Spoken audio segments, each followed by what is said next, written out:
नमस्कार मित्रांनो, आपण आलोय श्री क्षेत्र वेळेश्वर देवस्थान सातगाव पठार.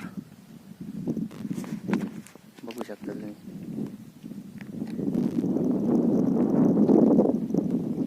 आपण आता चाललोय वरती, दाखवतो. हे मंदिर एकदम छान असं खूप दिवसांपासून चाललेलं आपलं मंदिरात यायचं म्हणून. तर आत्ता आपण आलेलो आहे इथे. पाहू शकता तुम्ही माझ्या मागे एकदम मस्त असं मंदिर.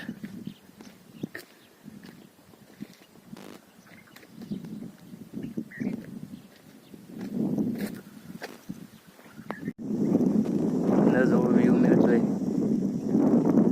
तो खरंच खूप सुंदर आहे. हे मंदिर, दोन्ही मंदिराचा जीर्णोद्धार झालेला आहे. शंकर महादेवांचं हे मंदिर चाललेलं आहे आपण मंदिराकडे. पाहूयात आतमध्ये. खूप दिवस चाललेले यायचं आज योग आला.